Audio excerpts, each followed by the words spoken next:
All right, all right. What's up, everyone? Like I said, when we had to move the stuff like right around Christmas and all that stuff, I already said I You had some subscribe to people lined up. progodlegend? Actually, That's Progor so wasn't lined up hot. then already, but I was I 50-50, I had him. depending on how long the battle lasted. I had him on the list, but yeah, I wanted to do like a special episode. Um, And actually, I already told Miranda, I should have actually took a screenshot of our conversation because, like, I comboed you right before the fight, or like a couple hours before. Like, good luck tonight, and whatever happens, you want to come on right after and we talk about it. And you were like, yeah, but I'm gonna be like so hangover because I FC 24 hours probably and all that stuff, right? I'm like, yeah, Yeah, I don't know. Let's see. I don't know because those big fights, they always seem like not yeah, always. yeah, Some are pretty predictable, but like if in a grand scheme, like sometimes they surprise you, right? Sometimes for the right reasons, yeah, sometimes for the wrong ones. yeah. I mean, sometimes they could be over pretty quickly. Sometimes they can last forever. I mean, I was pretty 50-50 on how it would play out as we got closer to it. I don't know if you're in no leaks, are you? Um, I'm not sure if I joined. No, I think I left that Discord again. Why'd you leave that, man? That's the fun I can't server. handle it. I can't handle it. I know. It's just one Yeah, but more I think in Discord. no leaks, when we were talking before, right as we were about to jump in, I was like, well, it's 50-50, and I think I was being a little generous, obviously. But yeah, I mean, it's always hard to know how those are gonna play out beforehand. That's for Yeah. sure. So you want to tell us like what was the strategy actually? I think I do understand obviously what the strategy, but from your Oh point of view, well, like what were you trying to do? so I mean, as far as like the group strategy, because obviously it's not just any one of us in charge. It encompasses the whole from the armor timer on. So when they made the decision to fight on the armor timer, that kind of started the whole sequence of events. Obviously, the fight's going on. We're fighting on the enemy Keepstar. Considering that we had to pick our targets based on who wasn't going to be able to read tethered, we were pretty happy to trade evenly. Every time we had a DD volley come ready, or we're about to gun something down, or call a new gun primary, there were only 10 or 15 targets we could choose from every single time. And then we had to make sure they were in range of all of our Titans, which are spread out over a massive thing. So, like, that was the biggest, most intriguing thing to me. I've been in most of the big battles in the last decade, um, and FC'd in them actually, but this was the one. Usually, I don't mind these big giant X-47 type battles because honestly, you don't do that much in them, or at least you haven't in the past. Like, you just kind of sit there and you It's wait for your time. shit to work. Yeah, but I've never been in a big battle that was this active in the FC channel. We were talking constantly because it was actually working pretty well. And like, I was coordinating all the gun targets and a lot of the DD targets for that one. And I'd have to first we're going through the kill mails to see who's on DD cooldown, and then we're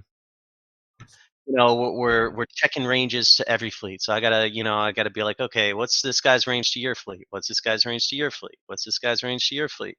All right, looks good for everyone. Let's queue him up as next target. Okay, who needs a DD target? I got one ready for you. All this shit. Like, it was just fucking active. And then we gotta relay the goon targets to our faxes, and all this stuff. It was I've never been in a big giant laggy battle that was that active. Like the Keepstar battles from an FC perspective, other than the one where y'all use the interceptors, we didn't really do that much as FCs. Like, I put my people in and I told them to free fire Ravens, and then I just kind of sat there. And I was like, good job, guys. Like every 5 or 10 Yeah. minutes. I Like, remember. Yeah. I do I was remember from our perspective when we first did the Ravens non-Boosh version, right? So my mindset was still on the Boosh Ravens. Like that's how I like my experience back then, right? And that's yeah, kind of yeah. taxing to to run circles constantly. Yeah, Always pay attention, yeah, never sleep, don't boost too late, don't get chemo and all that stuff, right? It's kind of stressful. And then my mind went in with that into those other keep stars with this expectation, kind of. But obviously, we don't boost, right? So I yeah. just You told just everyone kind of to sit warp to there these and wait bookmarks, to die. and then I realized, like, wait, my job is done, right? Like I didn't do Yeah, anything. I didn't do yeah. like I didn't even have to say anything anymore. So Yeah, yeah. those Keepstar battles, I don't think they were really stressful on any of the FCs. The first one, the first big one, I think the first FWST one was stressful. That's when I had that idea to do the Hictors on y'all's Fortizar to try to stop the stream of dreads and shit. Mm-hmm. And we didn't like, we came up with that idea like midway through the fight. So we're like obviously FCing the fight while also trying to organize that on the side and do all that stuff and keep it somewhat OPSEC and things like that. That and the interceptor one where y'all used all those close range interceptors and we had to come up with a counter on the fly and import it from Jita. You know what was Like funny? that was a fucking mess. The close range Yeah. interceptor. So we had we had that idea with, like, I think we used Tyrannosus, right? Then Goons had the same idea at the same time, and they wanted to use Yeah. the Interceptors, whatever, right? But the problem was, like, I told our guys, we just handpicked a few guys and said, like, let's have 20 of them.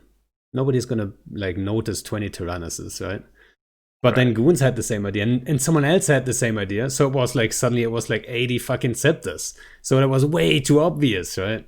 And it was just like, Yeah, well, I mean, we're kind of the gunner does a good job of analyzing the damage and seeing what we weren't taking into consideration. It's how we noticed the interceptors in the first place. Because to be honest, we didn't notice them for like the first 30 minutes, and there was like 200 of them there. But I don't think y'all realized. I could say it now because like I don't think there's another gonna be another Keepstar drop fight quite like that one for a long time. But I can say that I'm not sure if y'all realized why they worked so well.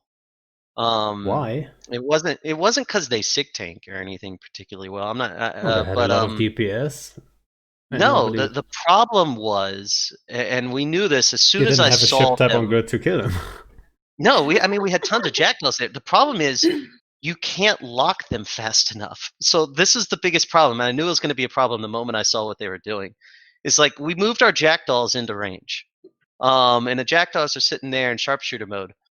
So if they click on an interceptor in range and try to lock it, by the time the server actually receives the lock command and tries to lock the interceptor is already out of lock range. Yeah. So in tie-dye, you actually can't lock it fast enough. So the only way to kill them, and we figured this out midway through the fight, was to special fit some like glass cannon max range rapid light Serbs and stick them in the middle of the Keepstar model so that they could lock and hit the interceptors without having to move. And because y'all are orbiting so close, they could actually kill them. That, and we had to use daredevils and Dramiels to run the interceptors down and tackle them individually. That was the only way we managed to kill any of them, and we came up with all that midway through the fight. So like that fight was stressful because like Nidaspar and I were sitting there in Paifa, like while also trying to FC But that's fleets, the trying to best shit figure out like about what this, could right? work. Yeah, that shit's fun. Like if the game was only that shit, it would be great. But it like I don't know. It's the most frustrating part of like the theory crafting's fun. What I don't like about all these big battle stuff is that we're reacting to things that we couldn't have possibly anticipated. Like we had to come up with something that would work because you literally can't get the server to react fast enough to lock targets before they're out of your range. And there's no way we could have anticipated that. There's nothing in the game mechanics that say that's how it works. Like we only learned that we only knew that was going to happen because we had experience with the previous Keepstart drops. So like yeah, it's I love the theory crafting side of this game, obviously, but theory crafting the server and I think I well we'll get into it. We'll talk a lot about the server today, I'm sure. But you know, I've understood this entire time that the server was the main enemy, but even knowing that, like, you still don't know what's going to happen a lot of the time. But So yeah, we'll get into that more as we go. You know the server is going to shit out, but you don't know how it's going to shit out exactly. Yeah, exactly. No, I mean, that's so very true. I mean, obviously mistakes were made, right? Like, there's Yeah, no I feel like we were talking about it and we got off on that tangent. What was like I? I asked We you were like talking what about was the after the armor strategy. time. So I want Yeah, what I actually so wanted to know is like so you guys decided to come up on top of the keepster, which is an interesting thing, well, right? so yeah, to get to that, so we fight during the first timer. We fight till downtime. We decide not to log in. Now, obviously, we could have logged in there and kept fighting. The battle was pretty even at that point.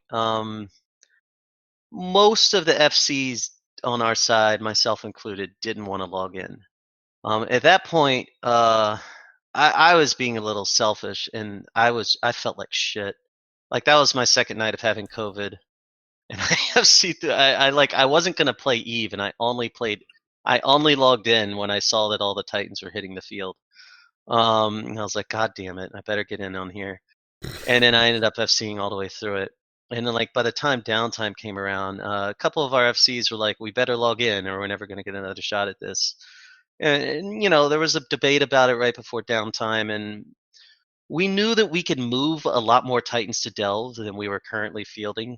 And so we thought that if we waited a couple days to the structure timer and set it up to where the battle was over the structure timer, we could remove your primary advantage, which was by killing the Keep Star. And then once it's a battle between two Titan fleets in the middle of space, if we could field more Titans, which we were pretty confident we could, we'd eventually win. Um, and then, if we could get you to fight on a dying Keep Star with your entire Titan fleet there, then we might be able to trap all of it. And then that would end the war. Um, and maybe we don't, maybe we do, but that was the general consensus that we threw together an hour before downtime as we were looking at it. And as we got past downtime and we realized how many Titans we'd have to move and where they all were, like we talked about it before, and we're like, yeah, we got our Titan caches in Delve. We moved some of them, and then we looked at, we started putting together all the losses. We're like, God, we lost 130 Titans. We didn't move 130 Titans. So, but we were like, we can go get more Titans. We got all the Titan holes that we had back in our Titan caches. We moved extras. We had people resubscribing and all that stuff, and we thought that if we could get more Titans, we'd be in a good situation. As it got closer to the fight, and when y'all called the State of the Union at 2000, like we obviously know that trying to get in there beforehand is before you guys is better. So church burner shirt. Yeah. Oh, I was like, Just I'm to not wearing a sail church burner it. shirt. That's pretty awesome. Um, So, obviously we know that trying to get in the system beforehand is better, and we thought about preempting your State of the Union. That was pretty much what we were debating most of Friday. But as the Boo fleets kept going on, we realized like we were still going to be like have 100, 150 Titans still moving by like 2000 Eve time. And we're like, I'm not Mhm. sure. At the time, we didn't know how many Titans we were going to get on a form up. We didn't know how many Titans you guys were going to get on a form up. We didn't know how big our form up would be. We just knew we were asking for everybody. So we are like, I guess it depends on how many we could get. And, a lot of the groups that were forming for us are Chinese and Russian, and they weren't going to form at 1800 and stay all the way through. So they had told their guys to alarm clock at 2300. So, like, we weren't going to have our full forces, at 1700 or 1800. We were only going to have our full forces at 2300 and 0 Eve. And so, like, on Friday, we're like, let's just see what we get. Let's move all our Titans and see what we get and see what goons get, and then we'll play it by ear. That's all we can really Yeah. do. And we were running the move ups like 24/7, all day, half a Thursday, all day Friday, and all day Saturday, right up until the op. I know Test had a constant move fleet with 20 Sinos on the Keepstar chain, all the way from Catch to T5ZI. It took you 10 hours to go down it. I mean, obviously we Um, watch closely on the like all those move ups. I mean, you yeah, should know, right? yeah. I mean, Oh, I those two Titans I was moving, I like found them towards the end, and I was like, the only way I'm even gonna get them in the fight is if I just bum rush low sec. So I quick moved a couple sinos, and I was like, this might work, this might not, but fuck it. And then it didn't work, and I was like, well, they weren't going to be in the fight anyway. It So. kind of tells you on what scale this whole thing is suddenly, Yeah, right? 2 Titans are meaningless. Like I was talking to Nid's part about it, and he's like, you got like a 20-30% chance of getting through without like properly doing this, and I was like, yeah, but there's a 0% chance they'll join the fight if I don't. So like, I it was was just 2 extra Titans. I was thinking about moving my Titan, which is stuck in Fountain. Really, I mean, someone has to have a Bridge Titan in Fountain. We need some in Curse and all that stuff. Yeah. And I caught myself thinking like, if I lose it, like whatever, it's just one Titan. Right? It's like nobody's gonna notice, right? Like, oh yeah, it's like a crazy, solo man. Roman nowadays. It's just to show you the scale. Like when we canceled the jump in, and we'll get in that in a second. Like I immediately said on comms, on the FC comms, when everyone was like, "Oh fuck," I was like, honestly, if we could keep our losses under 100 Titans, we'll be fine. And everyone's like, "Oh my god!" And I was like, "Yeah, that sounds ridiculous when you say it out loud." Oh my god. Yeah, it's so like, State of the Union rolls around and we're like, maybe they'll only get 3,000, maybe they'll only get 3,500, and local will be 3,500, and then we can jump our caps in, and local will stabilize around 6,000, and we'll see from there. But once they started piling 4,500 in local, I was like, oof, this is not good. And so there weren't many options left. They made all the Titans that were moving through the 407 49U gate on that last move up got through at like 2,200 and made it to T5Z by 2,300, and literally they had only just finished their blue timer or their orange timer as we were about to jump in. So like, I mean, we jumped in with everything that we could as soon as we could. But we didn't have everything there, and so the operative question is, should we have started the fight with half our forces? And I mean, there was some debate on it. The node was on the super node, and usually it works pretty well for the people who are inside of the system. So, based on the numbers y'all had, we could have started the fight earlier with half our forces, but I think we would have bled so fast that by the time we got everyone else there, we would have lost our numbers advantage anyway. Yeah, so like what I thought is like what you guys still had, like half your forces was still like early on, it was still enough to handle what we had, especially when you jump onto the fort, because we couldn't move our supers and titans away and then move them onto your fort and engage you in a meaningful way on the fort, right? And you can always PDS there was some worry free. that we wouldn't. There was some worry that we wouldn't be able to move off the fort, and then if you guys played it right with Hictors and Dictors, that you would split our Titan groups. And there's so many fighter bombers on the grid and so many Titans, and we don't know. We wanted to be able to fight without the logged off group, because we were sure that once we got everyone else in, that the logged off Titans would have a shit ton of trouble logging in. We didn't want to rely on the logged off Titans. After we decided not to go before the State of the Union. If we'd gone before the State of the Union, we would have gone where the logged off Titans were, and we would have just put everything there, and we would have both piled in the system as fast as we could have, and it would have gotten to 5,000 really quickly, and it just would have gone from there. But after we decided to go after the State of the Union, we were like, well, we'll need enough Titans to not fight with our logged off group, because they're gonna have trouble logging in. And so we thought about going on the forts, but by the time we actually got everyone over there, we were like, if we go on the fort, we might miss the keep start timer, so we might as well just jump in. And there was some debate there. Like I could say this, no one was 100% consensus on the idea. It was kind of like an amalgamation of everyone's suggestions and opinions. But at the same time, no one was there putting their foot down hard vetoing. Like no one was sitting there saying this is absolutely stupid. I have to stop this. That we're gonna lose. Everyone's like, well, I've got some concerns, and then someone else throw out an idea, and they'd be like, well, I've got some concerns about that. But no one was there being like, this is awful. So like everyone. And it's really hard to judge in that situation, especially when it's moving that quickly. And You know, I think that's a pretty typical situation of any situation where you have a bunch of leaders that are coming together trying to make one decision for the greater good of a bunch of people, it's hard. And when you have a lot of different personalities, trying, not even just, from an Eve perspective, but trying to bring everyone together to be able to agree on one thing, and then being able to Yeah. have like a healthy debate about what to do when time is ticking and you have a decision that needs to be made. Yeah. Yeah. So Well. Oh, go ahead. Pino. I just wanted to say, like, in those situations, I know these situations well, right? Like, whenever you coordinate, and we've been together in, like, for example, X47 and stuff like this. And when people have ideas, like, and if you are against it, I wouldn't even say against it, right? If, like, let's say you suggest you want to sign her in on top of the Keepstar, I'm 80% sure it's a bad idea. But at the same time, if I now say like, no, this is retarded and like fucking go crazy about it, then that's a like it's a very like it puts the whole thing like very much in a negative, right? So like I can state my Yeah, concerns, that but is the like you don't problem. want to be the naysaying dude either, right? So you need to be supportive to a degree, but the line to like it's not even always easy to hit the mark on like, okay, do I put my foot down now and like no, we don't do this at all, like, and Yeah, then I get You in have to trouble for choose your being the battles. naysaying guy sometimes. Yeah.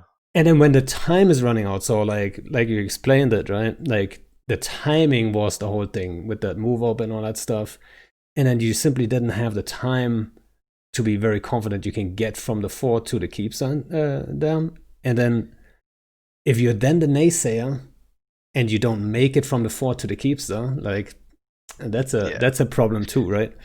So Yeah, I it's think not if always we as easy as people might think. yeah, obviously it's not easy. This is why I'm not like terribly beat up about it. You got some people out there like, "Oh, you should have known better." And I'm like, "We Yeah, absolutely you knew should the have. server could have shit itself." Like I'm was well aware of it. As we're doing the whole simultaneous jump thing, I was like, There's very little chance this we're all going to load at the same time." But One of my I, favorite sayings is like, the risk was calculated, but boy, am I bad at math. no, I mean, like the risk was, like even if the risk, even if it wasn't like a above 50% chance of success, like you could probably, I think the expected value of it was at least positive. If the thing with the mass jump in at that point is locals at like 4,500, we were going to jump about 2,000 tunes in. We'd seen local hit 6,500 before, and we were like, if they can all get in and we can, the server will really slow down and we can get the keep star paused, people will start disconnecting like crazy. And local will drop, and then people will log off because they've been on for 8 hours and things like that. And we can just slowly get the rest of our shit in. If we can just get our Titans and Supers and Carriers in, we can at least get it started. Um, but obviously the simultaneous jump in, that's not how it works. But So what I also thought is you saw it was only like what we could get onto your Titans up there was fighter bombers and subs. That would be our first response, right? yeah. And knowing like, okay, like if you have trouble loading, I would have also expected the fighter bombers to have trouble because fighter bombers No, the fighter bombers work really well in high lag. they did. I knew we were going to take a huge amount of losses from that.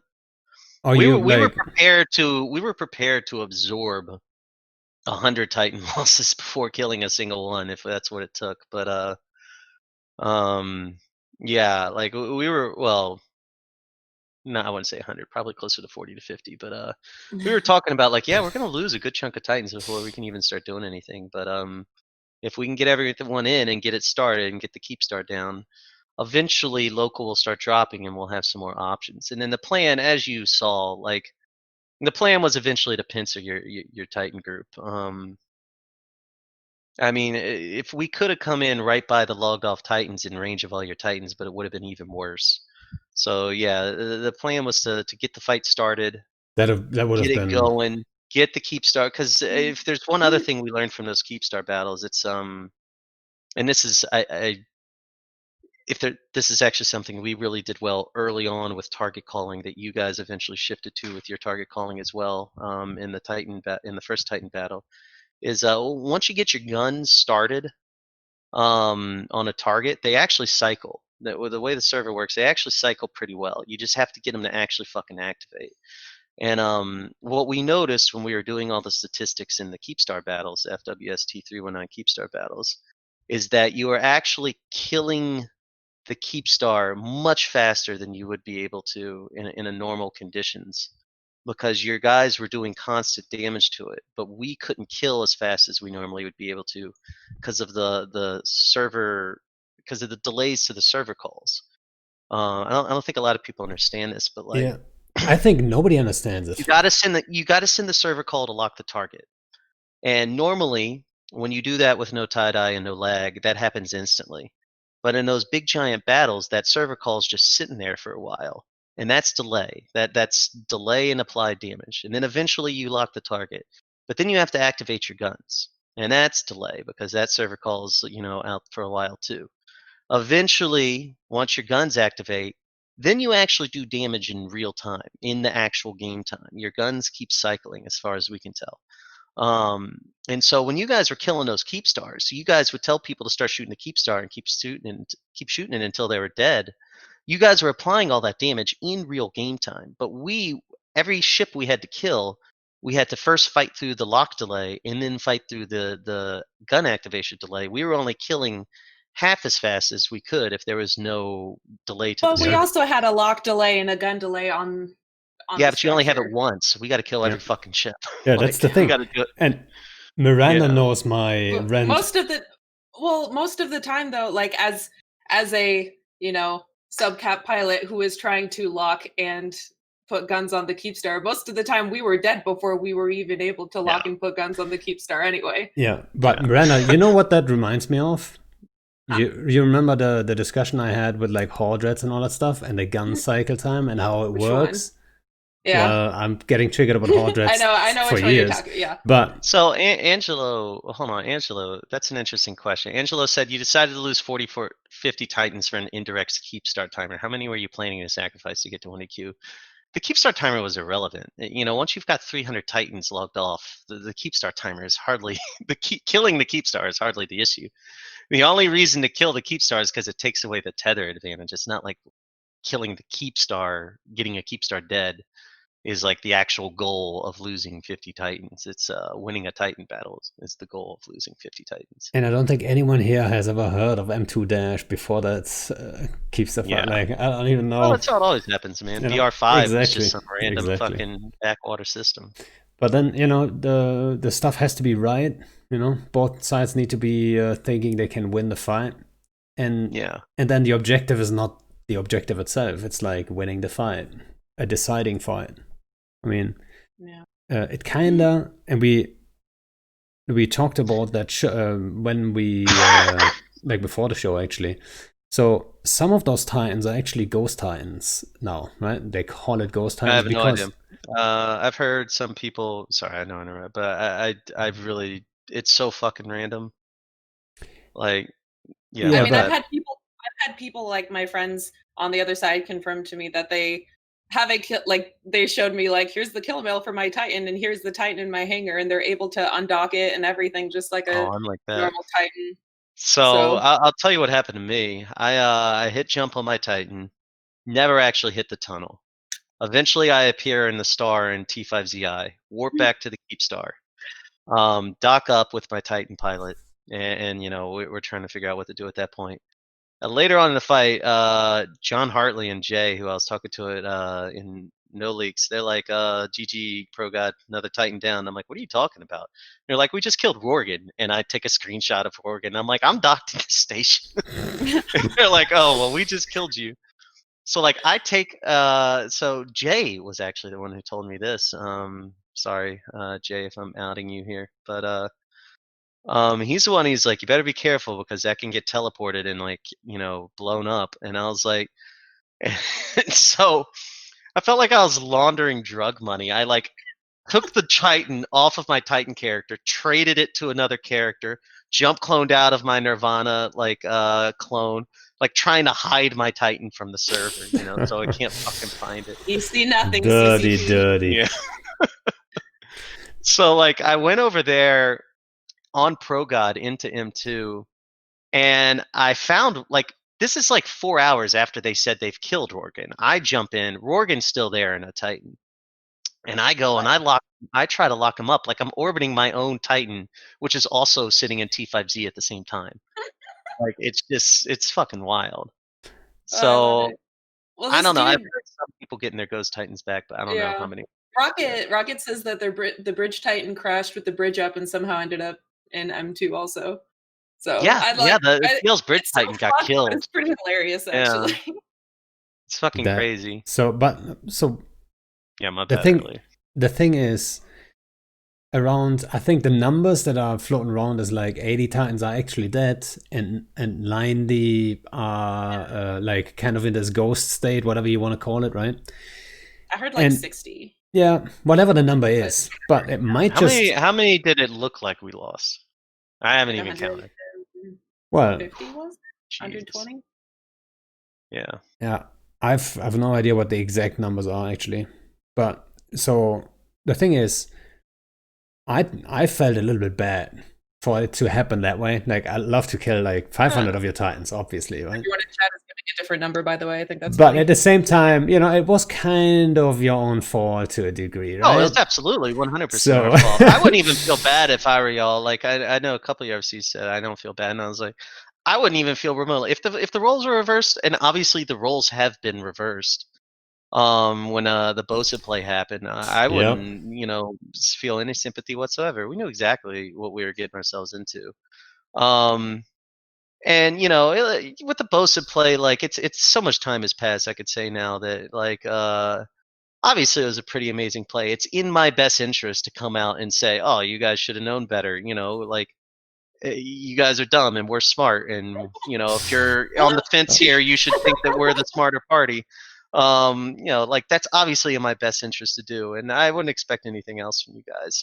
I can sit here, having been in the FC chair for a long time, and say that there were some times we could have made different decisions, but I think we made pretty reasonable decisions leading up right into the jump in, and maybe the only better decision we could have made at that point was to stand down.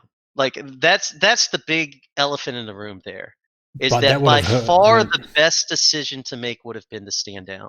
And how the fuck do you do that? We just went out there and told everyone to cancel their plans and show up to Eve just so we'd have enough numbers to fight. And then the best play to make is to stand down. Like that's Yeah. And it's not even. That's the toughest part. There is like the only real play would be to not fight. And it's on a level that has never seen before, because you have so many dudes locked off, right? That adds just like, it's not only you're forming to the absolute maximum and asking everyone to fucking be there, but then So all the a hype shit with ton of it from Riverdale. a shit ton of them are still locked off on that spot, waiting for the shit to kick off to get harder out. Than you think, our builder. So it's like, it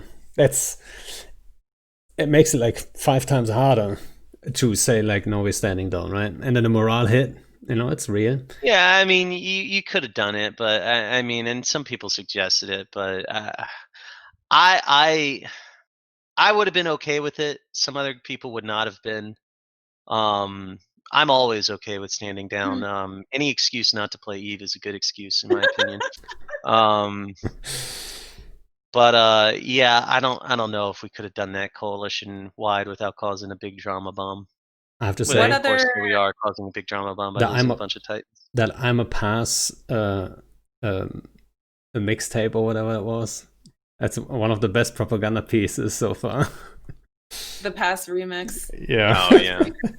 Yeah, I do like that. Even though that was clearly the right call. See, that's what I'm saying. Like, I was 100% in control that night, and I easily stood 3,000 people down and told them, "This is stupid. We'll just try again another day." And then you guys obviously made a fucking mixtape about it. Yeah. Well, so I have a question. Like, what? I'm so sorry if you already said this. You can tell me to shut up because I was paying attention to chat.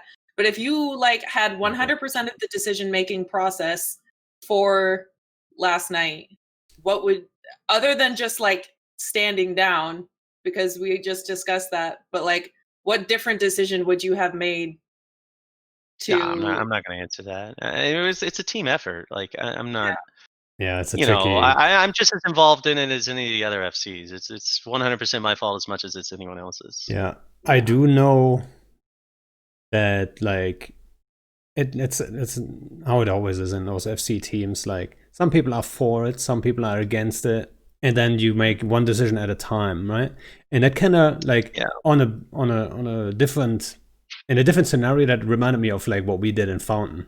Like whatever decision we made in Fountain at the time made sense, but I feel like overall in Fountain we didn't do what we could have done.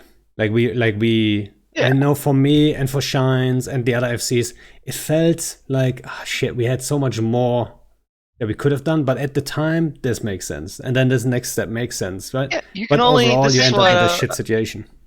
Yeah, that's what I was saying earlier. You know, based on the information we had at the time, I felt like we made pretty reasonable decisions right up until the jump in command. That's fair. And you know, as far as like, you know, if I had 100% control, what would I have done last night? You know, maybe I would have made a better call. Maybe I would have made a worse call. I can tell you, throughout the course of this war, I've made some pretty good calls and some really stupid ones, and so have most of the other head FCs for Pappy. That every of the core group of FCs who are making a majority of decisions, they've all made some pretty great ones and some pretty stupid ones. And I think that's true for the Goon FCs too. I've seen every single Goon FC whelp a fleet at least once, and seen every single Goon FC make some pretty good maneuvers too. Like, this has been a long war, and this has definitely been the largest war in EVE history. And these mechanics are relatively new, and we've never pushed them to this limit. Everything's been new. So, you know, I'd say the talent level on both sides has been pretty good, and all the FCs have been, you know, doing good and bad things. It's all been a brave new world. So, yeah, I mean, like, I'm not gonna sit here and Uh, yeah, it was a group then decision. Everything we've done over the last 2 or 3 days was a group decision. then let me change that question to Yeah. I think what line members or like people that haven't thought about this all that much might have expected is you guys jump in right where the trapped titans are to just like boost those numbers, or like jump in on the fort and then warp over or whatever, right? But a lot of people expected like all the forces, like everything you had on that spot where everything was already locked off, Yeah. to get them Well, there. What so what do that's you, what we what do you thought think would about have at first happened? too. So, I mean, if we do that, obviously, if we do that before the State of the Union, then you know, we probably have a pretty good little brawl, and we can log those Titans. But if we wait, because we waited till after the State of the Union, I didn't think we could do that, because once you set up there, and we had already anticipated you would set up there, and we were gonna jump. The general plan was, after the State of the Union, we were gonna jump outside of the range of your Titans to kind of let the battle, to do two things. One, to kill the Keepstar without starting the actual Titan versus Titan battle, or get the Keepstar going towards its death, and to let the battle go for a while before it really kicked off. Because we knew the numbers would be really high, and we knew the numbers would taper off pretty quickly, just from people disconnecting and not being able to get back in, and people disconnecting and saying "fuck this." You know, a lot of people came back to the game who hadn't played in months, and I was pretty sure that after they got a taste of tie dye again, they'd be like, "Well, this is why I Oh, quit. that's Now I remember." exactly. Yeah. Yeah. It's like, So, like, I've yeah, been in those big battles before, and they usually local usually drops by about 20-30% after 4 or 5 hours. yep, So the general understandably. consensus plan was like, this was going to be like a 2-day battle, which is another reason nobody wanted to start it earlier. A lot of the FCs were sleeping during the State of the Union and woke up like right before it. Um, so, you know, general consensus is this is going to be a really long battle. Let's you know, aim for the long haul. Let's start the battle outside range, get the Keepstar down, make it a battle in the middle of space. And then what we were generally aiming for was downtime. We were going to log in after downtime this time, and we were going to see what you guys did. Obviously, you know, some were like, they may not log in. I'm like, they're definitely logging in. They're not. They're not going to do what we just did. So Yeah, I mean, yeah, we thought it was going to be like a 2-day battle. the situation would have been really shit if like we would have logged off at downtime and not logged back in, now we are I think trapped, you would and you would have, if you you would have had free reign in all of Delve. Basically, could have done whatever you wanted. So what we could have done and what we talked about briefly is if for some reason you decided not to log in after downtime, we were going to try and drop a keep star on the actual log off spot. That was the only thing. Like the keep star you guys have now is not where our Titans logged off. It's just close to where the Titans are logged off. We were going to try and drop it on the log off spot, and then if you can do that, you can have your dictors just sitting there tethered, unkillable. It's pretty brutal. But Yeah, would have been. and we probably would have restaged to it too, So Ooh. yeah, like, but obviously, that required to do a lot of different other things. But yeah, generally the plan was to not try to win the battle right away, to prolong it as long as possible, so that local would eventually drop down to a manageable level.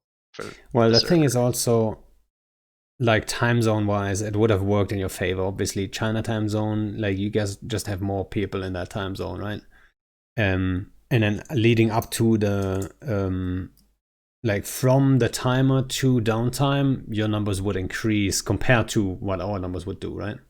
Like your, I mean, I'm not saying your everyone numbers. Was alarm clocking there. Yeah, I'm not saying wait, your are you numbers saying overall after this would go one or up. after the first one? No, like I'm just saying your time, like you're better set up for this time zone between the timer and downtime than we would be. Right? We don't have that many Chinese players on, Yeah, I don't know. Not with a fleet that hyped. I mean, people might have stuck around for 20 hours. I mean, if your Titan is stuck there on a weekend, yeah, people would have. It's hard to predict, man. It really is. I mean, there was talk about we could have logged in after downtime after the first one and maybe gotten some more numbers. I was pretty convinced that a lot of your Euros weren't there, and that they would be there as the fight went on, and that you guys would have a much easier time refueling and getting more fighters during that while we were kind of stuck. We probably should have kept. I mean, obviously we should. The smugness is after arriving. That, just no one really wanted to. Yep, Yeah, here it comes. What's up, guys? Thanks for the raid, guys, and then also thanks for the guys with the subs and all that stuff. Yeah, craziness. How do you get it to fly across the screen like that? What stream feature? Isn't that so fun? It's called the Kappa Gen. Not right now. Not right now, maybe, but like yeah. I remember when I started streaming, and you gave me you tried to help me out with like, hey, if you have two streams, I still think you should use that delay switch, man. Do you want to? Maybe I should, but turn off the emotes over the screen. No, right now? Why? It doesn't matter. let the bees be bees. You know what I mean? If you do that, then they win. But yeah. The delay switch is really cool, dude. I still think if you got an extra computer, you should set it up. Yeah, you know what? Like if there was more battles to like report on stuff like this for me, then I would probably do it. But I thought you would do it for your regular hunting, because having a 5-minute delay for that would be key, wouldn't it? I mean, obviously it hasn't affected you so far, but like it's just not as fun. Exactly, I kind of like it with the with no delay. To be honest, like I can sometimes use it to my advantage too. Like the other day, like when we had those Hecates follow us and stuff, I can always like warp somewhere and then make him feel all cozy and make him follow us and stuff. Yeah, it works both ways. I mean, it's a little tricky. You have to keep an eye on it, but yeah.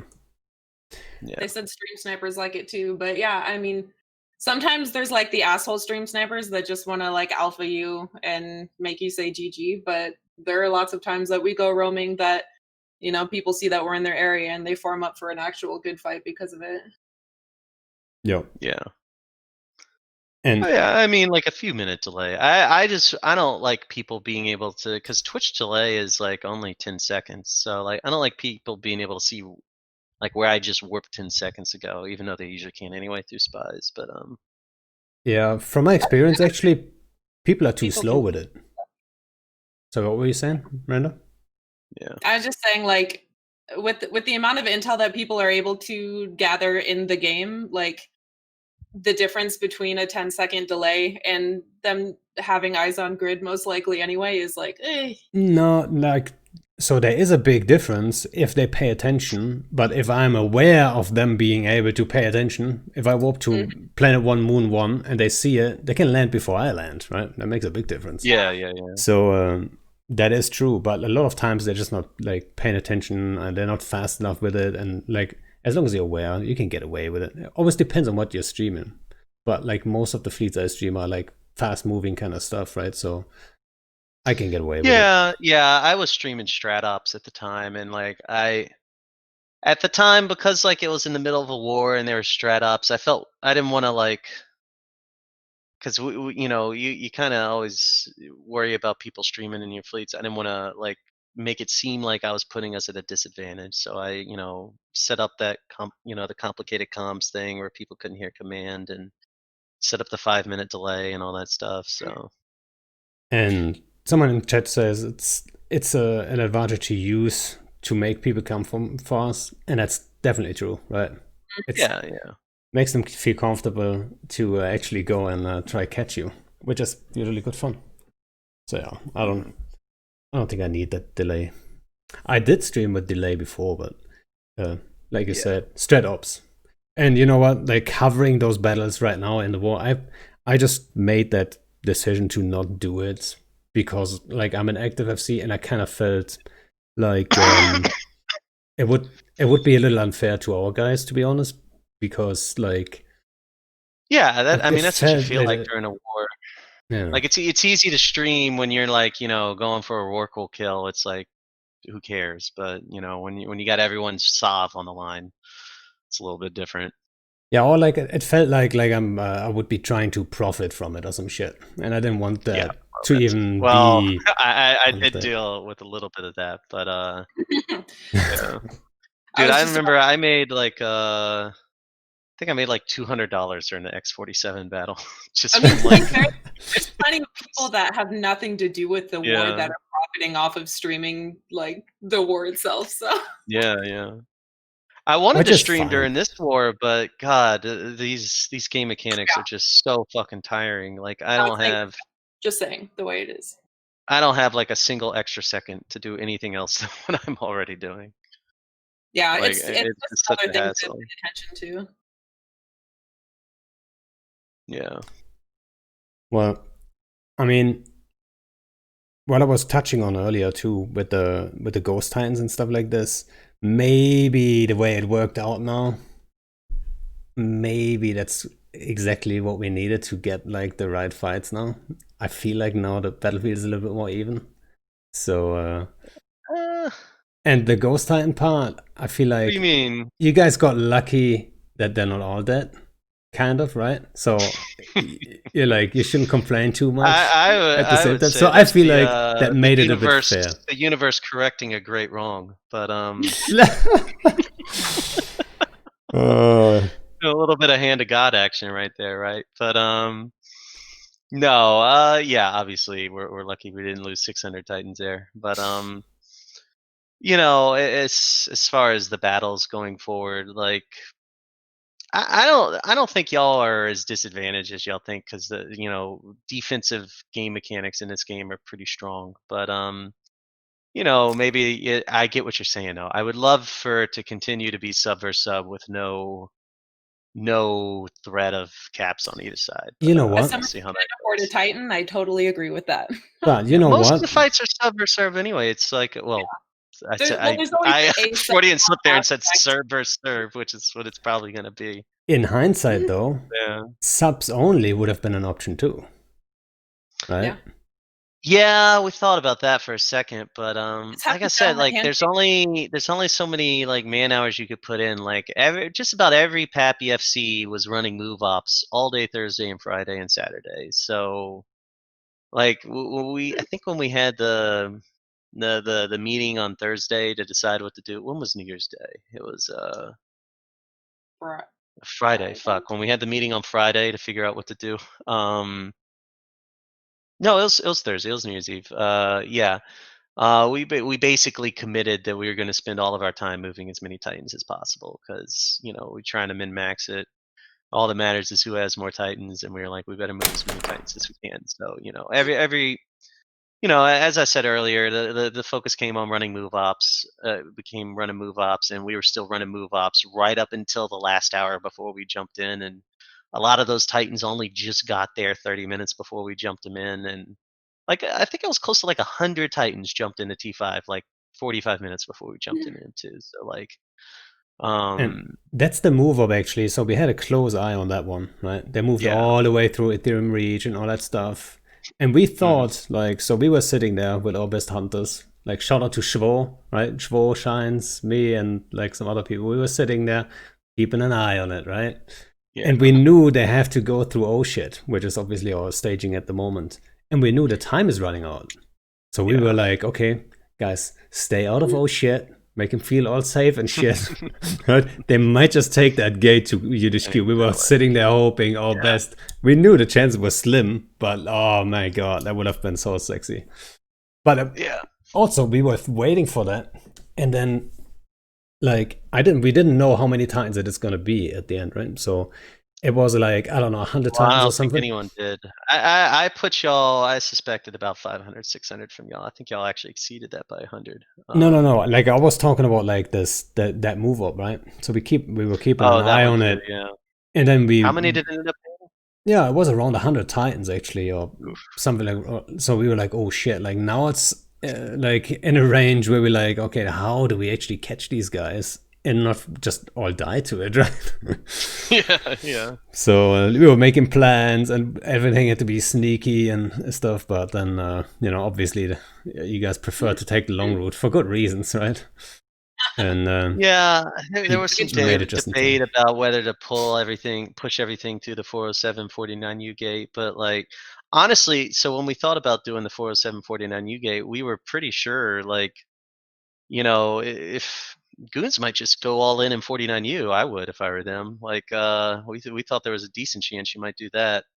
If you could get 50 to 60 Titan kills that way, I mean, yeah, we'd get everything out of him too eventually, but it might be a while. I think that would have been chaos if you think about the It would have been ranges. absolute chaos, yeah. Oh my Well, the thing is, god! like, we would have had so many Titans still coming through the 407 gate. Basically, we were always worried about a fight in the 49U side of the 407 gate because the same thing we did in G Magic for that one super fight. When we basically blocked the Goon Supers from coming into G Magic by bubbling the other side, and they couldn't do anything about it. We figured that's something y'all could absolutely do, even if we eventually, like, even if we got more subcaps in the 407, it would take us hours under heavy tie-dye to actually clear the gate of dictors and bubbles. You want to hear something funny? So now that that part is over anyway, the 4-0 49-U gate part. Like, so when you first stage to FAT, we were actually hoping you guys would be willing to take that gate with everything. Oh yeah, absolutely. That'd be the best way for you guys to take the super fight. Yeah, so we were all like planning for that, and you like remember Yeah, I made a little bit of a hype video at the beginning of the war, right? Remember that one? I'm not sure if you've seen it, but like with like a Titan and then like a little bit of a poem about like from World War One and stuff. And so there is one scene in there that shows there's one scene in there that shows that shows a gate, right? So like a lot of people, like especially from your side, obviously, were like, "Oh, look at that! They couldn't defend Fountain or whatever." But that gate is actually that gate. It's actually 49 40. Yeah. So like I was hoping so badly for that to come true, right? And we knew the chances are slim, but like, that would have been so beautiful. Yeah, I think it would have been a terrible idea to jump that gate. That's why we It didn't would have do been. it. Oh shit! I just blanked on it. We thought you guys would be so worried about that you would actually stage in the 49U with your supers. That's why we thought you dropped the keep star in the 49U gate. And then when you ended up staging in POIG, we were like, yeah, it's pretty much just as good. But I thought you would literally stage in the 49U just to block it. And then as we started realizing the numbers involved, and I mean, it's not like we didn't know the numbers involved, but as you start thinking about how to pull it off, I think like 2 weeks in, we were like, there's no way we're going to be able to take that gate. Let's just suck it up and start putting the keep stars down. And we started putting the fucking 13 keep stars down. Not gonna lie, like I shouldn't have been surprised. I don't want to say surprised, right? But Yeah. like when you put that keeps the chain down, I was like, oh yeah, like this is on this scale that people actually like build a fucking autobahn. You know what I mean? Like it keeps Yeah. the chain. Like I totally forgot. Like this is what we do now, right? It was kind of weird. Yeah, these game mechanics, man. Like the all or nothing nature of the whole solveless system, and the, it is just kind of ridiculous. But we all knew it going in. So I mean, you and I have talked about the game mechanics before and how we're not necessarily big fans of the current one. It's not like we weren't aware of any of these game mechanics going into it. As the war's gone on, I was like, I'm still in it. We signed up for it, but God, this is really stupid sometimes. Like this is just really stupid. Just all the things that this game makes you do, and then like, right up into this fight, like I don't think we could have played other than not fight, other than just punt, which we've been punting for a while, and you guys have been punting. Like there's been when are we gonna have this big giant Titan battle for a long fucking time now, and like our options were basically log in after downtime, after fighting for 8-9 hours, and continue to fight for possibly 24 hours. Like who knows how long. Or log off and then stay logged off after downtime and put ourselves in a situation where we play form up brinkmanship with moving our form up sword and who's going to form up first, which I've played that game too. Like I was there with Manny when we said we're going to get into head GP at downtime before they do. I've done that a couple times. Like it's just the way the game mechanics set up, and I'm not making any excuses. This is we knew it going in.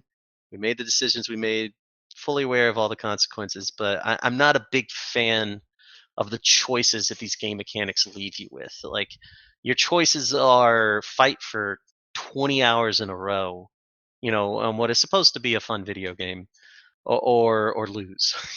Like But so, I mean, I do I do agree to a degree, but at the same time, I don't think it's the game mechanics necessarily. It's just the scale on which we have to deal with those mechanics. I don't think the mechanics are set up for this scale, right? So, Well, the mechanics require this scale. That's the problem. I mean, just look at a Keepstar. Keepstar has a 75,000 DPS well, you cap. You don't. know how many subcaps it takes to Yeah, pause you don't have that. to And tell if me, right? yeah, exactly. So like, and if you want any shot of actually winning, if there's any defense, you need to bring something just to pause, just to damage cap the Keepstar, and then even more shit just to fight with it. And Yeah. Well, with the way capitals are set up, if they bring carriers, you better bring carriers, and then if they bring supers and titans, you better bring supers and titans, and before you know it, you've got 10,000 people. Like it's just the whole these game mechanics in general require this kind of scale. yeah. You know what? And That kind of reminds me of the whole rage thing and HK and so on. Because like we needed a full fleet of battleships to pause the thing, and we haven't won the fight yet. You know what I mean? yeah, Like I totally agree when it comes to Citadel. Like Citadels are a massive problem. Obviously, I think I hate citadels. nobody They're the debates worst it at this point. mechanic in this game. But so when you need like 250 battleships or a fleet with like other stuff, sponges and shit, just to pause it, that's a bit of a problem, right? Because that forces you to, like most groups at least, that can't field 250 people in battleships, they have to look at caps, but like caps die to keepstars, right? So then you have to Yeah, bring and that's titans, the but worst then you part. have to have more titans than the other side too, like, you know. So You it really always have no leads to the option. same thing, Yeah. right? And that is kind of Yeah. true, right? And I don't think that's too much of an excuse for what it is. Like everyone knew the mechanics going into this, right? So Yeah. you know, Yeah, I don't know. Like I was thinking about this actually yesterday with a couple of people when we were talking about it. Like I just don't know if Eve is built for anything but scale. Like I was thinking about the big battles of the past 10 years that I've been in, and I was like, you got X-47, in which most people spent most of the fight just constantly disconnecting. And that decided the game for the next 2 or 3 years. And you had UALX, which was just a giant disconnect battle. That lasted for 8 hours, and we only killed 10 Titans. We only managed to shoot our DDs 10 times. And that's it. That's all we did is kill 10 Titans in 8 hours.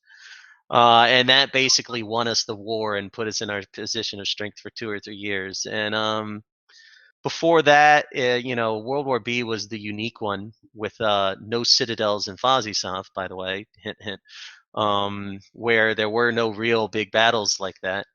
And before that, it was, the Halloween War where you had the head GP thing, which was a 700 dreads black screening, and you had BTEC R5, which is a fucking game glitch.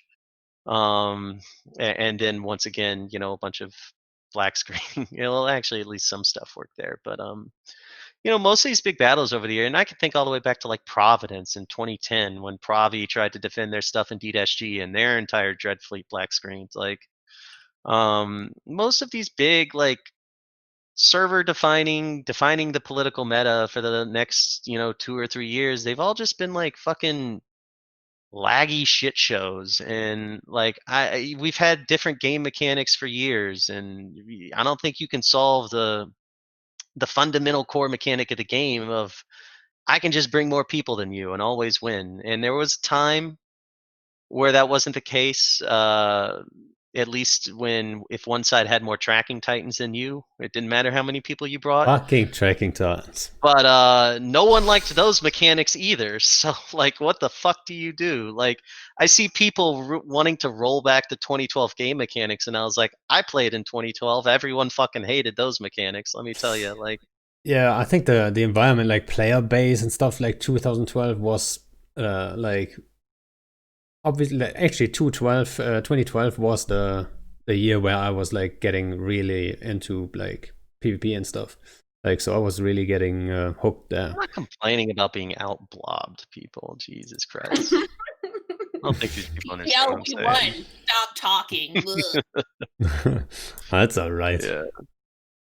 Yeah. I guess over the years, like you got used to that level of shit talk. Shit talk, and yeah. It's part of the game. Like it's part of the entertainment. And I have to say, like I'm not super involved at the moment with the war and all that stuff. Like FC wise, like I kinda like I had my share of this. It's not what I do usually anyway.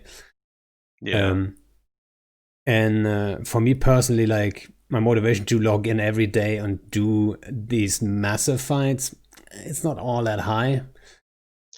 But I'm super impressed with the guys, like on especially on the Goon side. Like I don't want to spin or like be super biased here, but like a lot of groups, if not 90% of all groups, would have been out of this by now, right? Like just the odds they were facing at the beginning. I mean, Goons are doing a great job. Goons are purpose built for this kind of war and these game mechanics. I mean, these game mechanics require mass organization on mass scale. And the best way to do that is to have one singular group with as many people in it as possible with 10 to 15 years of infrastructure legacy and upgrades to the org structure to handle it.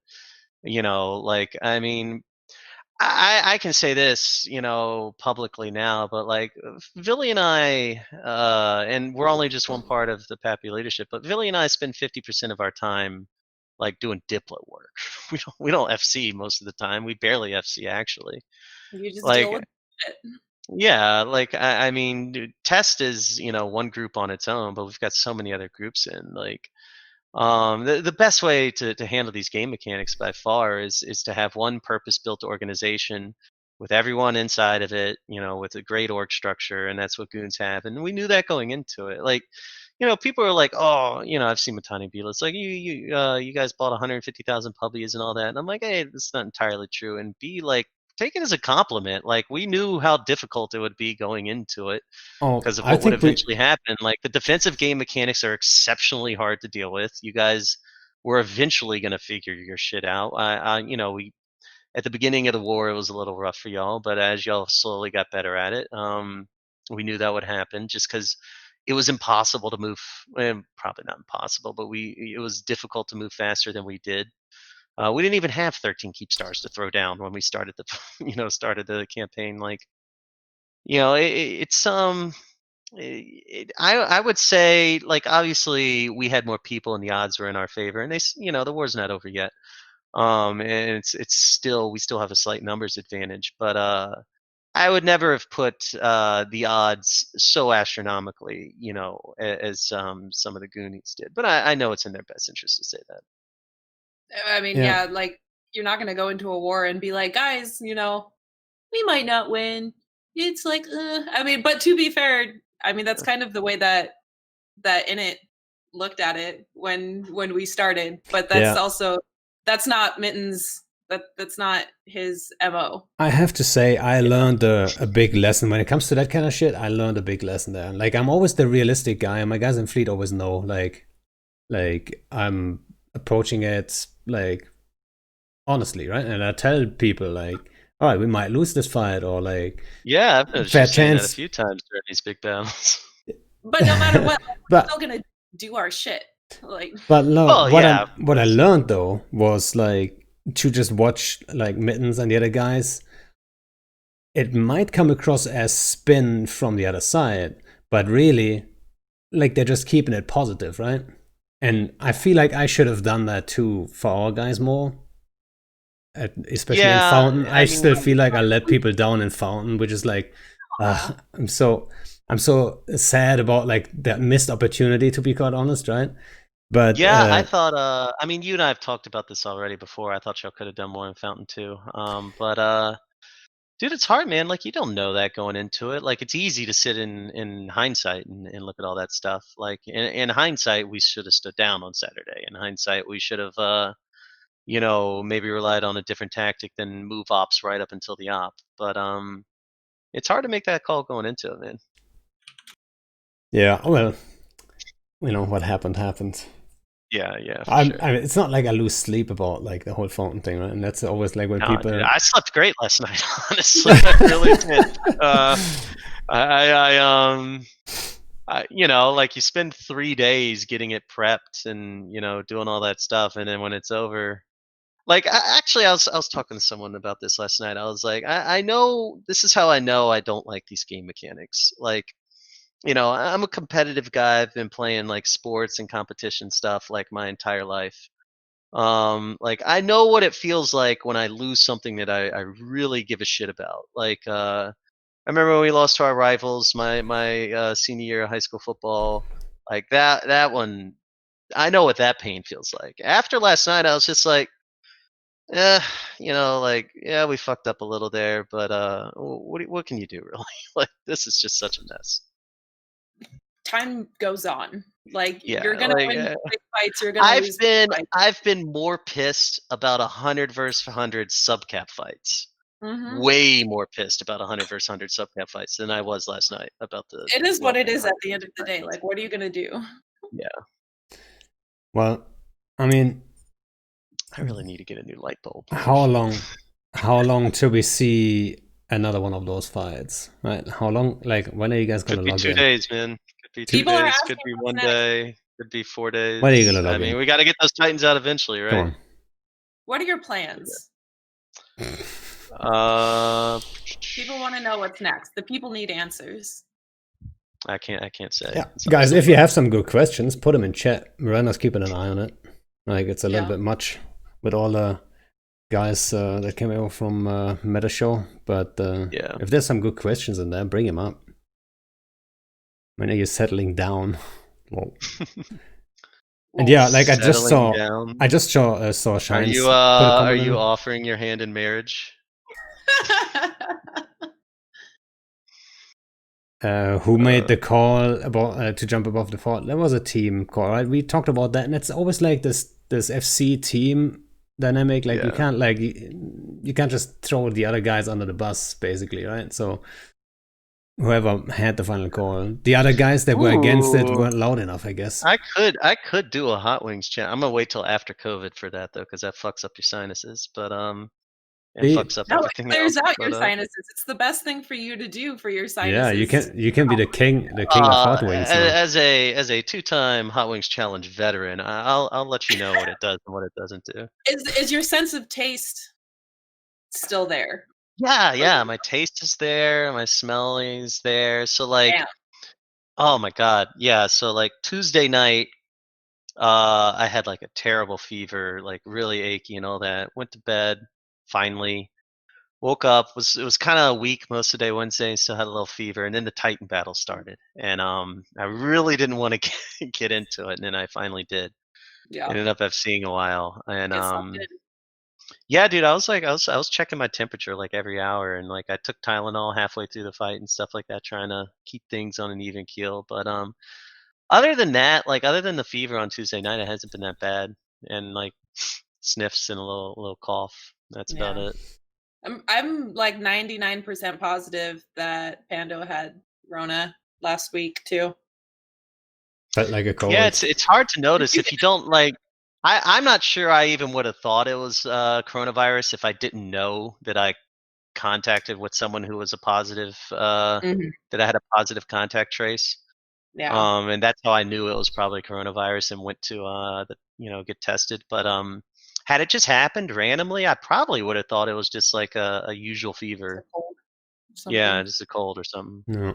Well, I do have But like that a doesn't mean I'm not going to play up the fact that I have coronavirus for sympathy during all this. So, yeah, guys. All, you all the know. bees in chat, like, please feel a little bit sorry for the guy. Yeah, he Exactly. just lost a couple titans, but he has the Rona, guys. Right, please. Yeah. Hear that, Yeah. please. Come on. Just like that. But yeah. What Hey. are your battle plans when big fights happen? What are your snacks and drinks, and what do you stock up on? Oh, I got like a massive burger before the battle. I wanted a big one. And other than that, I'm a big Coke drinker. That's my one sugar. Shame on Same, you. So I just actually. I pound like Coke Coke. to it. Yeah, dude, Coke's best. Yeah. I'm gonna clip that out of context. Well, if you want to FC Yeah. for 24 hours, which was your plan, right? Yeah, that was my plan. I was That's why really he's sniffing excited. so much. That was actually kind of funny, right? When I asked you like hours before, and I said like, "Hey, whatever happens, let's let's do this thing afterwards." And you're like, "No, I'll be busy for like 24 hours. We have to do like a day later or whatever." And I was like, I don't know why, but I said kind I of felt might like be busy for 24 hours. I yeah. wasn't 100%. I said I might be. You said it wouldn't end at downtime. I was like, yeah, maybe. We'll see. We'll move it if we have to. Right. And then this happened. I was like, what did I say? Like, oh, by the way, like dot dot dot dot dot, Yeah. So people are. Erica asked if we know what happened to the Ghost Titans, and we kind of we talked about it that earlier. already. Yeah. I have no idea. But yeah, I mean, you guys might know pretty more much than I do. I haven't checked with a lot of them. The only thing I know about the Ghost Titans is that I know that there are some people that got them. We have numbers tallied based off of like Z kill Titan kills that don't have a fit on them. Yeah, so I saw that. Yeah. I don't know how many of those were recovered yet. I know some people did. I know we've got guys building a list and reaching out, but I have the list actually. yeah. Yeah. Well, I know we know of some of them who've recovered yet. I don't know if we've reached out to every single one of them yet. So Yeah, I do know. Like, I have my friends that have gotten the Ghost Titans are able to like undock and dock up and use their Titan as usual. So Icon asked that. I wouldn't say that all the large scale Titan fights are on hold, man. I mean, we had one 3 days ago that worked fine. It's just a matter of I think all pre-planned large scale Titan fights are on hold. I think every fight has to be organic and both sides coming into it simultaneously, basically, without any pre-plan. I don't think the server cares about our pre-planning. Yeah. Because, I mean, if it's pre-planned, then it's just the numbers are going to form be up too high. brinkmanship. You're going to form 4 hours early. I'm going to form 5 hours early. Well, we're going to form 6 hours early. Well, then we'll form 7 hours early.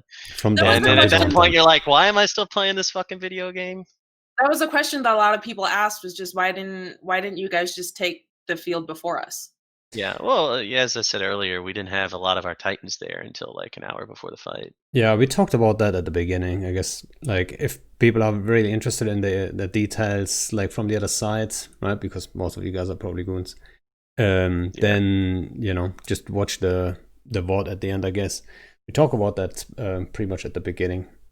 Yeah, but I mean, just to recap, like most of our Titan move fleets didn't finish running until like 2200, and we had 100 Titans come in right at the end, right before we jumped in, and we needed 100 Titans. Like we even with those 100 Titans, we were jumping in with slightly less Titans than you guys had in the field. Obviously, if we log in all our log offs, we have more, but we kind of wanted to hold that in our back pocket for a little bit. So here's a question for like both of you guys. If we know a system can be defended just by numbers because of, node weaknesses, does this mean that 1DQ and T5Z are considered invulnerable or something that can be solved but just needs to be figured out? But let's be fair. Not really. Yeah, that's not how No, it sorry. really works, to be honest, right? I mean, Yeah. it will always, like, let's say tie-dye or server leg, let's say that we had quantum computers and CCP invested like $1 trillion real ISK into those servers, and we had no server issues whatsoever. It would still be like the kill speed would be so fucking high too. If you would like take the gate into 1DQ with everything you had or some shit, right? Like a craziness kind of battle, the kill speed would be so high. Like I would love that. Obviously, the speed is where the skill comes back into FCing in those fights, right? But oh my god, if a 500 versus 500 Titan battle happened with no tie-dye, like it would fucking make your head spin. I thought the kill speed was high in the Wednesday fight. Like I thought that kill speed was going pretty ridiculously fast.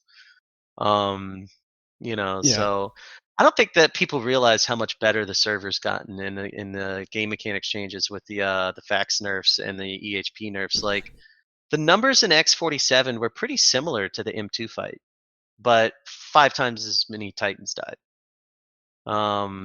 Just because the server worked better and no fax reps, infinite fax reps, and things like that.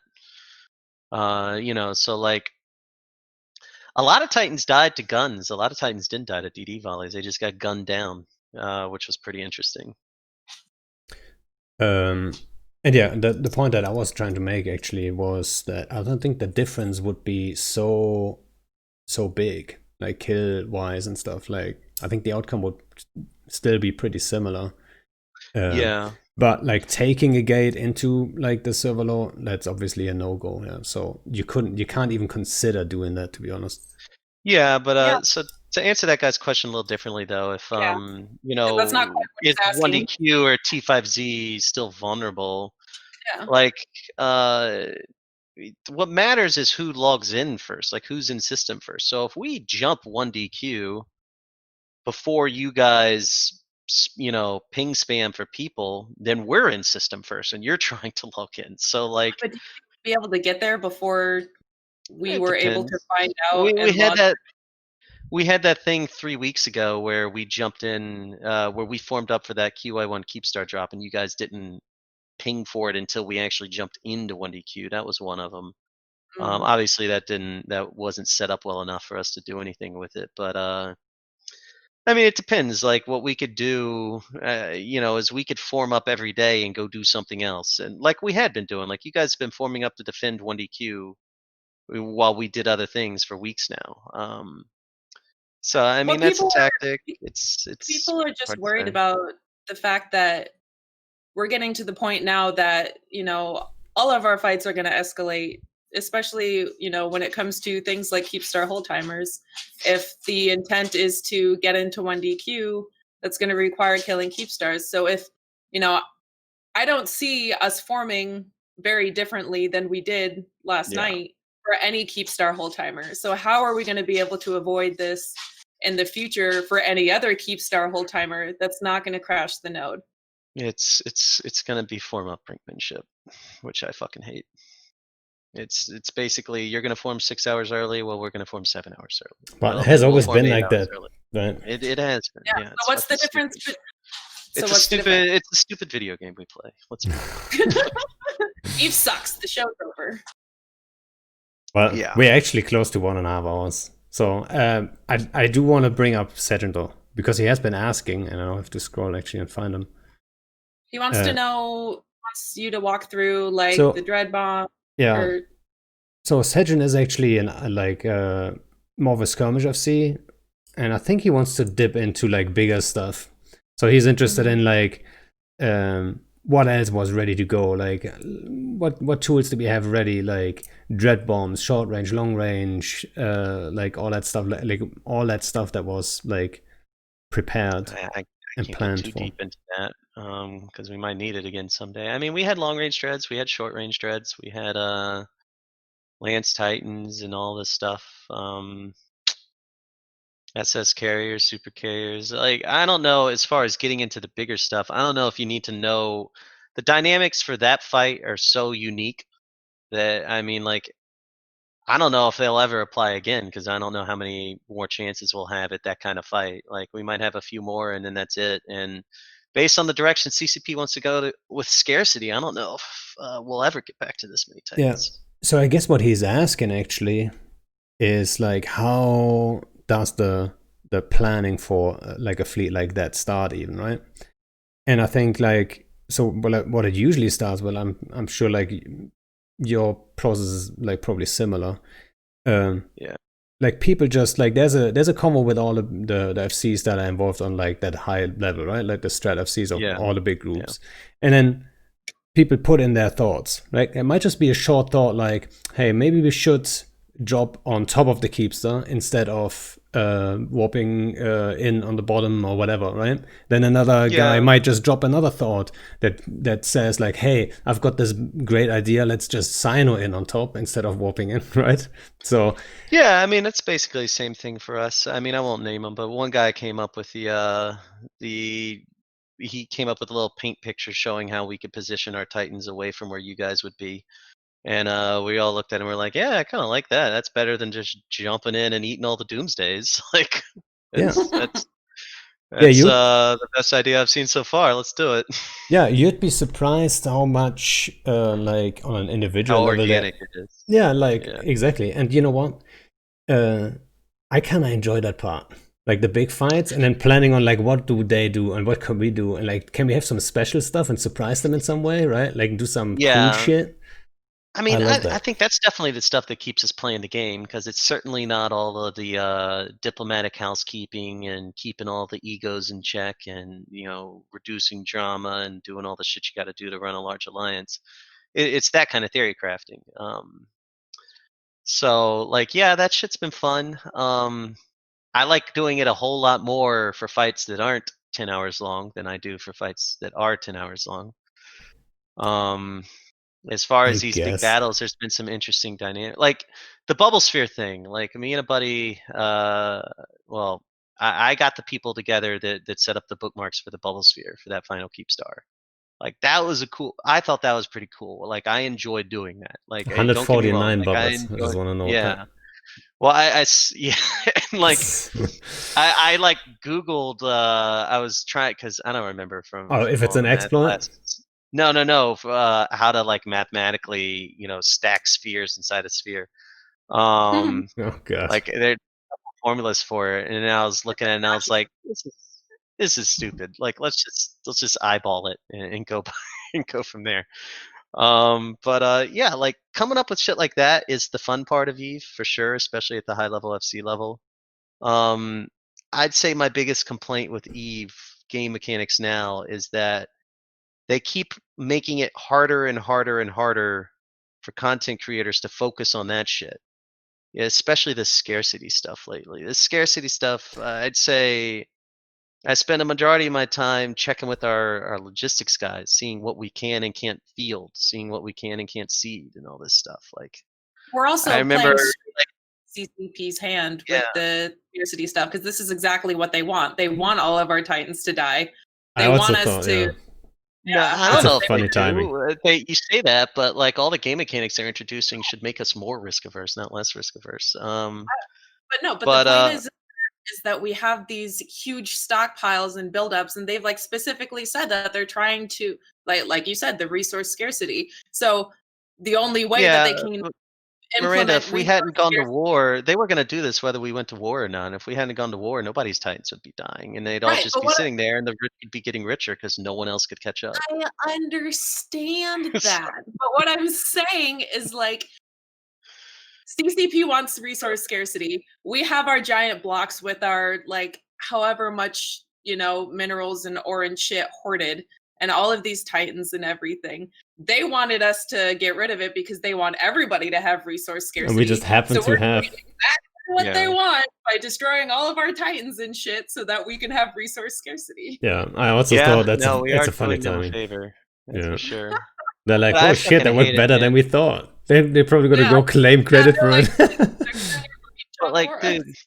dude, like, so I mean, for example, like Pando, you know, I ran our zealot fleet with Iki Tursus for Logi, right? Yeah, we talked Like, about that on the last one with.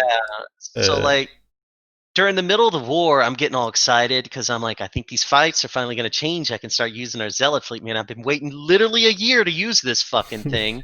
And then they do the poaching shit, or whatever the fuck you call it, during the middle of it.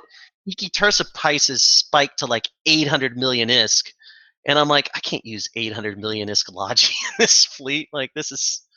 It's like it was just, that was the one that really hurt. I was like so excited about it, but everything they've done, like they keep fucking with shit. And it would be fine if they gave us a warning, but they don't give us a warning. So like, you'll spend as an FC like time theory crafting a thing, and then you'll get your alliance to train for it, and you'll get your logistics team to import it, and then CCP will come and fuck with it, and you'll But be at like, the "What the same fuck?" time- It keeps the creativity and the juices But flowing, and it at keeps this- it from being the same shit every day. At the Yeah, but same this isn't time, League of Legends. I can't just log in tomorrow and use a different hero.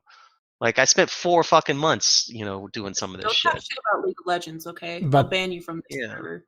people have been asking for that, for like faster iterations and patches and shit. I know. I was actually really against it for precisely this reason, because It gets rid of the stagnation. Eve's a sandbox. It's supposed to take time to develop. Well, I don't. This is what I was saying earlier. I don't know if you can actually solve this. Like, I don't know if Eve could. If this, I think this is just Eve as it is, and you're just gonna have to deal with it. Like, I stopped. Like, I don't like Citadels and a lot of the current game mechanics, but like, obviously I'm still playing because this is Eve. This is just what you got to deal with. Yeah. Yeah, it is what it is. And They're like, Citadels alone, there. I think Citadels alone we can have like an entire show about. But I wish we would get like CCP would come to us and say like, hey, you want to redesign Citadels? Oh, I would love that. We could I'd do so redesign much that. cool Well, shit. actually, so myself and Laz were talking yesterday, and it's something we've talked about before. And I've been, just to tell you this, I last talked about this with Scion on the fucking CSM back in 2013. I've been of this opinion since 2013 that this shit is unfixable, and that the only way to fix it is to just suck it up and make Eve 2. I've been I've been an Eve 2 proponent for like 6 fucking years now. Like, I remember when I was on the CSM, they were talking about going faster changes. I was like, no, you guys need to go slower actually, and just like all this shit that you guys are. My biggest problem with the way they were going about it back then, and I was like, you guys are trying to whack-a-mole with this stuff, and you guys are going so slowly with it that you and I know it just said they need to go slower. I'll explain that in a second. But I was like, you're going so slowly with it that you'll change one thing. You'll fix Dominion Sov, but your new mechanic has its own problems, and then you'll move on to the other thing while that new Mhm. mechanic is causing new problems, and you'll fix something else. And then before you know it, it's 2 years later. You fixed like 20% of the underlying issues, and all that new shit you introduced has its own problems, and you're getting to stuff that like fucking lowsec or faction warfare or jump fatigue or any of this stuff, and you've introduced things in the game that are still problematic 2 years later, like Citadel Tether or Fozzy-Sov or any of this stuff. And I'm like, you guys, everything is interconnected. The market shit, the economy, And I was trying to explain to him on the CSM when I was there. I was like, you guys can make a small change to ship balance, and it will affect the way everyone organizes their alliances. Because all of a sudden Titans aren't as powerful, maybe Dreads are more powerful, and the meta becomes spamming as many Dreads as possible. So you want to have as many Dread caches as possible. So you don't have as many jump clones as possible. So all of a sudden you're doing different things here. Like all this stuff has a ripple effect. Or whatever they end up coming up with. Maybe it becomes so easy to jump freight or shit around that you don't even care about living in nullsec or something like that. They can change one little thing and it can ripple through everything. So I was like, you guys are playing whack-a-mole with this stuff. You guys need to just come up with an actual vision of what you want to do and just suck it up and make Eve 2. I didn't But say Eve 2. I I think said with how you intricate make a big change, but with how intricate everything is in Eve, it's like you said, it's literally impossible to make one change that's not going to affect 800 other fucking things in the game. yeah, And the this is why I problem, don't. Yeah. like what we talked about this, after, I can't remember if it was during the last episode or afterwards, but I think it was afterwards. Like, people complain about the CCP devs like not being players of the game and not like understanding the game. But if you look at the people that are like the real players and the real people who understand the most of the game, they're playing this game like it's their full-time job. So to expect CCP devs to be able to gain the knowledge base that people who play this game for 10 hours a day have, and then also like do their job is unrealistic, which I also understand. Yeah. Like, Well, I mean, I don't play 10 this hours a day. I play 10 hours a day sometimes, but well, I'm not talking about you specifically. So you're not one of the serious players. there was a But time though. that's very true. but there are people that do that. There are people who legit put 40-hour days into playing EVE Online or 40-hour weeks into playing EVE Online. And they're the ones that have the like intricate knowledge base to be able to say, if you do this, it's really going to fuck all of these other things up. Yeah, but we're wrong just as often as we're right. This is why I don't really know what to do other than to just make an Eve 2. For example, I liked Fozzie when I first heard the idea. Pando, to me, it seemed like a great way to spread these fights out and make it more about small engagements all over the Yeah. place. And then, like, I once still we like actually the got our idea. hands on it, yeah, I like the idea. But once we actually got our hands on it and the tactics developed, I was like, oof, Well, this is not what I thought it was. But that's the thing. People hate Fozzie, and I get it. But I think it doesn't have to be I don't tweaked hate that much to Yeah. be really good. I think it's not that far off as people make it out. Like right now, No, it's not. And I don't think a lot of things are that far off. That's the fucking problem. They don't iterate on it, right? Yeah. Like, so what would you say? Like, I kept saying that, like, at least 10 times I brought that up. In Fozzie, for example, I always think, yes, you need more nodes so the fight is spread out, but I think they went too I far. think you need less nodes. Man. Exactly. So I think they went too far with that. Now it's so many nodes that nobody can even fight about it because nobody has the time for it. Everyone is just hunting those nodes, right? Yeah. And instead, you need to go and go a little bit back and say, okay, how many nodes do we want to have active at any given time, right? Just think about that. Like, I think the minimum is 3, right? Because you want to split the fight to a degree. And then if someone controls 2 nodes, he can, like, basically splits up his forces, right? Or splits them in half if he wants to. And then smaller groups, that's an opening right there, right? You could work with that. Like, but saying 3 or 4 nodes at max, and they hold a little longer, so an FC can actually visualize and see, okay, this is where a node is, and I have to move, and this is where like the other one is. Maybe I can position in between, whatever, right? But at the moment, you can't do that. There's a node there, but it might just run out in a sec, and it's just too fast to do these nodes, and like it's just so chaos. There's a lot of fucking issues with it. I agree. Like less nodes. I think some of the randomness should be taken out of it. Only because I think it's a big fuck you to defenders to just have these node random spawns that can make or break, you holding your Sinojammer system or something like that. If we're gonna have Sinojammers be as strong as they are, which is a whole entire another issue. But like less nodes, less randomness to it. The ADM benefits for defenders need to be cut in half. ADM 6 should give you the benefits that ADM 3 does right now. They need to be scaled down considerably. It's just so impossible to insult an 88 system without anything but overwhelming majority. Um, and what else could you do? Like, I mean, yeah, we could play around with that for a little bit, but like, I mean, we don't even have these conversations, man. Like, it took them forever just to iterate on Fozzie where you could rep the dude being, the dude toasting, and to Yeah. reduce the ranges and all that. Like, A and lot then of people they got rid of the interceptors and well, not entirely, but yeah, go ahead, sorry. are talking about how, like with my earlier point, how the CSM is the group of full-time players that are supposed to be the ones that are listening, that are being listened to. But I really think that I think that CCP should put more trust in the player base and listening to their ideas that they have. And I Yeah. know that they do, but then on the other side of that, of course, is like everybody's gonna promote things that are gonna help their groups. Yeah. So I don't know, what do you guys think the right answer to that is? Because I don't know. I'm not sure if there's a Um, right answer. I don't know if there's a right answer. I know there's one thing that is well, I know one thing. I know one thing for sure. Anytime anyone asks me, how to balance something in the game, my answer is often usually just delete it. Because if there's one thing I'm very confident about, it's that Eve is overly complex to a fault. It is. Everyone loves the complexity. It's great, but it's Once you get to know it, Yeah. yeah. Yeah. Well, 10 I don't years think later. people realize like it complexity for the sake of complexity is not always a good game.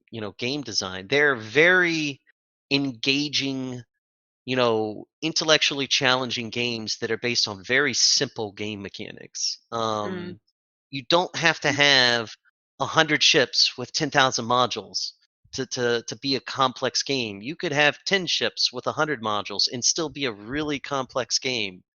You don't have to have 15 different regions of space and 30 different methods of PvE and all this shit. Although I guess PvE is more about variety, but like I have always been of the opinion that Eve needs to get simpler, more casual, and less complex if it ever wants to have any shot at balance and engaging gameplay. I know that a lot of the power gamers in Eve who hunt supers and do all the complex stuff won't like me saying that, but I can guarantee you'll still be 10 times better than 90% of the players in this game. They're Like, telling you to play Eve Echoes because they already did yeah. that. Which I mean, Is they're that what Eve actually, Echoes is? yeah, it's I mean, maybe basically. Eve Echoes is a better game then. I mean, it seems to have more people in it, but yeah, But I mean, I agree with the simplicity part and stuff. Like I think that's a huge issue they have with player retention. Everybody always talks about how it's so hard to get the new players playing, and how are we going to keep the new players playing? Because they get shotgun blasted to the fucking face if they want to do anything other than venture mining in high sec.